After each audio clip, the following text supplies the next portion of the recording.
Mən Salman Sadıqzadə, Gəncə şəhər Əhməd Zavod adına 2 nömrəli tam orta məktəbin 10-cu sinif şagirdiyəm. Gəncəliyəm özüm. Komanda yoldaşımla Ömərlə ilk səfər AISF-ə getdik. Bu əslində bizim üçün çox böyük bir qürurdur. Yəni əvvəlcə Sabahın alimlərlə qızıl medal qazandıq riyaziyyat bölməsi üzrə. Ondan sonra getdik AISF-ə Embedded Systems kateqoriyasında. Orada Special Award qazandıq əslində. Yəni bunu gözləmirdik. Qazananda çox sevinmişdik. Şimdi bizə Embedded Systems kateqoriyası gedir, yəni quraşdırılmış sistemlər. Orada məsələn əsasən sensorlardan istifadə olunan sistemlərdir. Məsələn, bizimki adi yataq yaralarının qarşısını almaq üçün sensor qurmuşduq. Məsələn, insan bədəninə geyinir onu və məsələn machine learning istifadə etmişdik. Yəni süni intellekt belə deyim. Deməli bizdə elə idi ki, risk score deyilə bir şey var. Onu hesablayırdı və məsələn tutaq ki, burada risk varsa, onda bizim proqrama qoşulurdu və o proqramda məsələn əgər riski göstərirdi, hansı tərəfə xəstə dönməlidir və bununla da biz yataq yaralarının qarşısını alırdıq. İdeyasında komanda yoldaşım yarandı, yəni onun ideyası idi. Ondan sonra biz getdik, məsələn mənim tanışım var idi, özü doktordur, dəri doktoru. Ondan getdik biz, söhbət elədik və dedi ki, belə bir yaralar var, yataq yaraları. İndiki həlli biz soruşduq ondan. Məsələn, deyir ki, hal-hazırda tutaq ki, tibb bacısı olur, o xəstənin yanında durur. Məsələn, elə xəstə var axı, komada olur, tərpənə bilmir. Ona görə tibb bacısı onun həmişə yanında dururdu. Hər dəfə də bunun arxasınca baxırdı. Bəs biz də fikirləşdik ki, gəlin bunu avtomatikləşdirək, yəni adi bir dənə sistem geyinsin, hansı ki, özü yəni məsələn tibb bacısına xəbər verəcəkdir və tibb bacısı da öz işini görəcəkdir. Əslində belə bir şeylər var, amma onlar çox bahalıdır. Məsələn, $1000-dan çoxdur.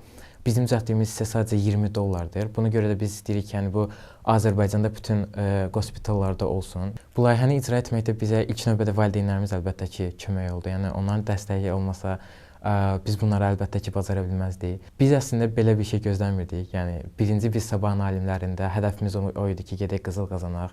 Ondan sonra AISF-ə getdik. AISF-də də medal qazanmaq bizim üçün əslində çox böyük bir şeydir. Yəni deyərlər, zəhmət görsən, zəhmətin də qarşısını alarsan əlbəttə ki.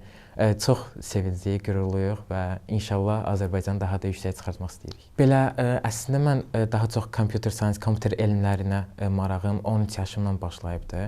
Yəni ilk dəfə atam məni kursa qoymuşdu. Məsələn, proqramlaşdırma kursu.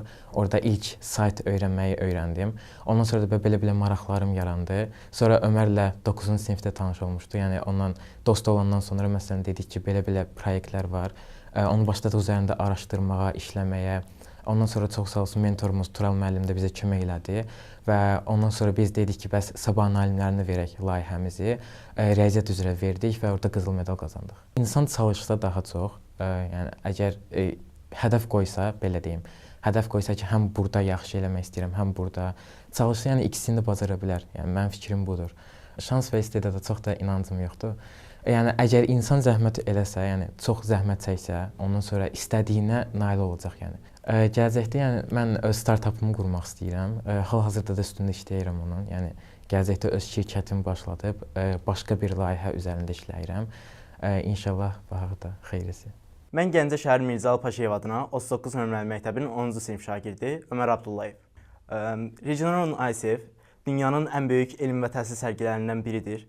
Ümumiyyətcə biz AISF-dən çox böyük təəssüratlarla ayrıldıq. Çünki orada minlərlə müxtəlif şagirdlər, layihələr, ideyalar var idi və onların hər biri o qədər möhtəşəm hazırlanmışdı ki, bizim layihəmiz EcoLife yeniləbilən sağlamlıq sistemidir, hansı ki, xəstələrdə yataq yaralarının qarşısını almağa hədəfləyir. İlk öncə bizim orada iştirakımızın özü belə, bizi elmi cəhətdən, baxış açımız, hətta bu yaşda oranı görməyimiz belə bizim üçün çox böyük bir təcrübə oldu. Eyni zamanda oradakı yeni ideyalarla tanışmaq, müəllimlərlə, münsiflərlə söhbətdə olmaq bizə çox böyük dəstək verdi, belə deyə bilərəm. Və bundan əlavə olaraq da artıq AISF kimi nüfuzlu bir yarışda ölkəmizi təmsil etdikdən sonra bizim aldığımız medal və yaxud da ki, sadəcə orada iştirak etməyin özü belə bizim üçün çox böyük bir backgrounddur. Bizim layihəmizdə belə bir problem var idi. Biz aksilometr və maqniometr istifadə edirdik.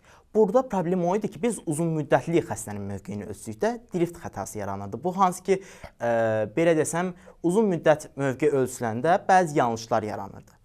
Biz bunun qarşısını almaq üçün uzun müddət, hətta 3 aya yaxın bütün yolları denədikdən sonra axırda giroskop sensorunu əlavə elədik, proqramı uzun müddət sonra dəyişə bildik və beləliklə də drift xətasının qarşısını aldıq. Hətta biz elə bir yeri gəlib çıxmışdıq ki, düşünürdük ki, layihəni heç bir zaman reallaşdıra bilməyəcəyik. Amma gördüyünüz kimi bu layihə hətta getdi, dünyanın ən böyük elm və təhsil sərgisindən medalla qayıtdı. Elə ona görə deyirəm ki, ilk öncə özünüzə güvənməli, inanmalısınız. Ümumilikdə mən hər zaman məktəbdə dərslərimin üzərinə çox düşürdüm. Yəni hər bir fəndən eyni formada hazırlaşırdım.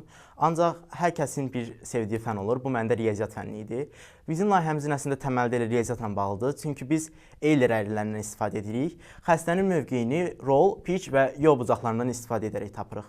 Eyni zamanda biz Salmanla o qədər hazırlaşırdıq ki, bəzən gecələr belə yatmırdıq. Nə qədər çox bu layihəyə zaman ayırsam da məktəb dərslərimi heç vaxt azaltmadım və hər zaman daha yaxşı oxumağa çalışdım. İlk öncə bizim valideynlərimiz bizi hər zaman dəstəkləyirdilər. Biz daha sabahın alimlərinə başlamamışdan əvvəl layihə üçün bir çox şeylər alınması lazım olurdu. Bunun bizim məktəb rəhbərliyimiz də çox sağ olsun, direktorumuz Nizami Rəcəyevə də buradan təşəkkür etmək istəyirəm.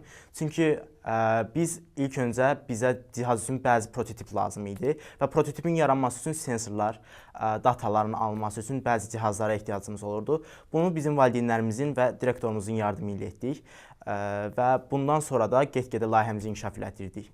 Uşaqlıqdan bəri mənim hər zaman ədəbiyyata, tarixə, bu tip fənlərə əslində marağım var idi. Riyaziyyata o qədər də marağım yox idi. Və 7-ci sinifdən sonra birdən-birə riyaziyyatı oxumağa və sevməyə başladım.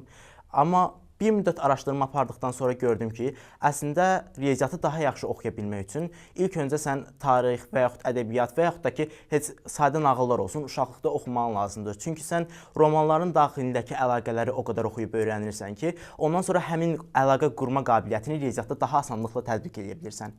Yəni əslində bu sadəcə bir anda gəldim və mən 7-ci sinifdə riyaziyyatı öyrəndim demək deyil. Mən uşaqlıqdan bəri onun təməlini əslində digər fənlərlə də atırdım. Çünki məsələn belə bir söz də var da, riyaziyyat bütün elmlərin şahıdır. Mən ədəbiyyat oxusam belə eyni zamanda riyaziyyatımı paralel olaraq gücləndirmiş ola bilirəm. Gələcəkdə özümü bu sahədə elə inkişaf etmiş IT mütəxəssisi kimi görürəm. Eyni zamanda mənim belə böyük bir hədəfim də var ki, özüm kimi özünü inkişaf etdirmək istəyən şagirdlərə yardım edim. Onlar üçün bu tip yarışlarda dəstək olum, həm də özüm elmi mentor olmaq da istəyirəm.